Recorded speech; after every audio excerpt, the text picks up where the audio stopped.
Hey everyone, welcome back to Maple Street for another video. Today I am repeating a video I've done before, but I love talking about black and white movies any chance I get. So today I'm talking about 8 more great black and white horror films. I made this same video a year ago for HALEoween, talked about 8 movies last year, and so if you want some recommendations, watch that video as well. So there's not much criteria to meet other than the movie must be black and white. So it could be a modern day movie, it could be an older movie. As long as it's black and white, it qualifies to be in this list. The list is a little bit of a mixture of well-known black and white movies as well as probably more obscure black and white movies. I'm wearing a Psycho shirt, but not last year or this year do I mention Psycho. I try to steer clear of like the really well-known black and white movies and highlight the lesser-known ones. Just like last year, I'm going to go in order of release date and contradict myself talking about how I'm not going to share popular movies. The first one's probably the most popular one on the whole list. It's 1933's King Kong. I think what makes this movie great and stand out among other black and white horror films is the technical achievement that it is. It's incredible that this was made in 1933. I mean, you can't help but just appreciate the effects that you see. And not only with King Kong, with plenty of other creatures that we see on Skull Island. There's dinosaurs, long-necked T-Rexes, there's like this lizard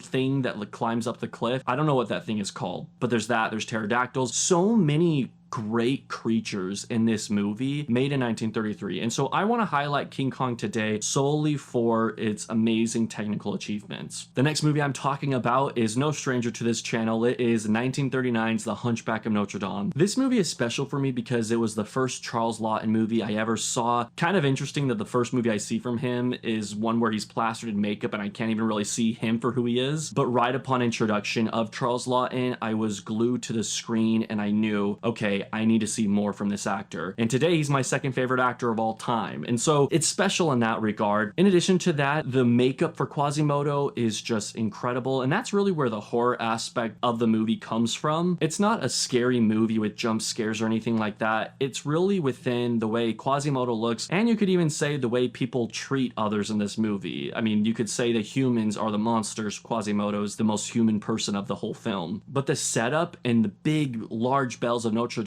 and seeing Quasimodo, it just feels like a good Halloween watch, even though I think it has a lot more going for it than just a horror film. Next up, I have 1944's The Uninvited. This was one of the first Criterions I bought in my collection, so it's a little special to me in that regard. It follows Ray Milland and his sister. They've stumbled upon this large mansion along the shore side and instantly are interested in buying the house. But after buying it, they start experiencing strange contact with ghosts from the other side. And so it's a haunting tale, a little silly at times, but I think that adds to my enjoyment of the movie. I'm also a fan of Ray Milland, and so it's great seeing any movie with him. I'm tempted to move into this house for the view alone because it is set in such a beautiful location. Like, I want to live in this house and sit outside and read a book as I look over the cliff at the roaring waves that could kill someone. That's what I want to do. The next movie comes from 1956. It is The Invasion of the Body Snatchers. I actually watched this one last Halloween night, and so pretty special there. You might have seen the remake that was made with Donald Sutherland. I actually watched that one and then this one, and out of the two, I think they're both good, but I do prefer the black and white version. There's something authentic about seeing this movie in a black and white format that makes it more eerie and just creepier in general. I really like the plot to The Invasion of the Body Snatchers, where everyday people that you know, that you interact with, just suddenly aren't themselves, and the mystery of like, why are these people acting different? Why are their moods completely shifted? One day they're worried and stressed about something, and the next day they're perfectly fine and happy and normal, living a great life. It's creepy. I mean, the concept of this movie within itself is just a scary concept. But as far as black and white horror movies go, this one is a trophy child because I think it meets all the tropes of what make a great black and white horror film. There are thrilling moments, there are plenty of scenes where the camera's up close to the characters' faces and you see the sweat, you see the terror in their eyes. This is ideal viewing if you're trying to get into more black and white horror films. The Bad Seed is all about this young girl named Rhoda and the creepy motives that she has, but which she is so good at hiding. Strange stuff starts happening in The Bad Seed, and although Rhoda's far from a suspect, the more and more stuff happens, the more she comes into the spotlight and you realize she is just one creepy child. Patty McCormack plays Rhoda, Dakota, the little girl, and I think she does a great job. In fact, I found out after watching that she was even nominated for Best Performance by an Actress in a Supporting Role. And I can't pass up shouting out her mom, who was played by Nancy Kelly, who also received an Oscar nomination, but actually for Best Actress in a Leading Role. Both of them give really good performances, and that was what I was thinking before I even found out they received Oscar nominations. So that just was a cherry on top. I was happy to find out that they were recognized for these great performances. I will say, you don't really ever see the scary stuff happen on screen. I think that makes it a little creepier though. It's almost on the same level as Jaws, where you don't see the shark as much at the beginning. I think knowing that something's happening off camera makes the movie a little bit more eerie. The next movie I have is from 1961. It is The Taste of Fear. Basically, the general plot of The Taste of Fear follows this young lady. She's wheelchair bound. She has come home to her father's estate after being away for 10 years. She keeps being told by the staff who work there that her father's away, that they don't know when he'll be back, yet she keeps seeing him in person. Really enjoyed this one for how mysterious it was and how thrilling it was. Like, if you're a fan of Diabolique or the thrills that comes from Alfred Hitchcock's Rebecca, I think you'll really enjoy The Taste of Fear. I will say that after all is said and done though, I don't know how I'll feel about this on a rewatch, because the twist is great and all. It doesn't make the most sense though. I don't think it's the most logical of conclusions. If you've seen The Taste of Fear, comment below. I'd love to have a conversation with you, because the twist, while I loved it, it also doesn't make the most sense to me. Anyways, it has plenty of thrilling moments, plenty of scenes too that are just creepy. Like, you watch it and you're like, ugh, like it just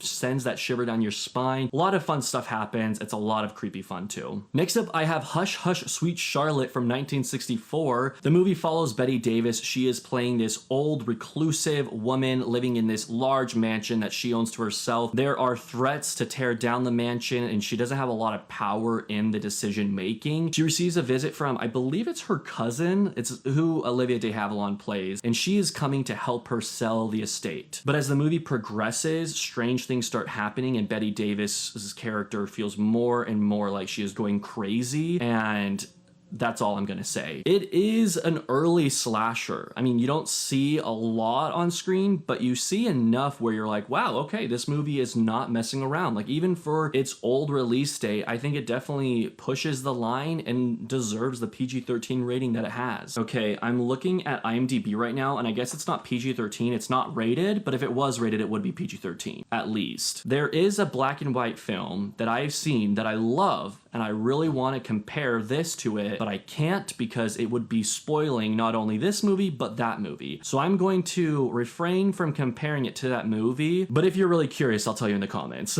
The final movie I'm talking about today is from 1965. It is Bunny Lake is Missing. The general idea behind Bunny Lake is Missing is this mother has just moved in with her daughter. She sends her daughter to this daycare of sorts, and when she comes later to pick her up from daycare, the daughter is not there, and not only is she not there, no one even knows who she's talking about. It's kind of actually similar to Flight Plan with Jodie Foster, and it's a movie that I don't want to talk more about. I think that plot is enough to go into it and see for yourself what happens, but I really like Bunny Lake is Missing because I think it's just a roller coaster of a movie. I don't think it's necessarily predictable. I think it has enough mysterious elements to it to keep you going and intrigued and wondering what's going to happen next, and I think it seals the deal as far as black and white horror films go. Yes, there's no jump scares per se, but it's just a creepy movie plot in general. Thank you all so much for joining me for another year of 8 great black and white horror movies. I'd love to hear your recommendations in the comments below, and like I said, if you didn't see one that you love, maybe I mentioned it in last year's video, or maybe I haven't seen it, so comment below what your favorite ones are, and I'd love to see them. Thanks all for watching. Have a great day.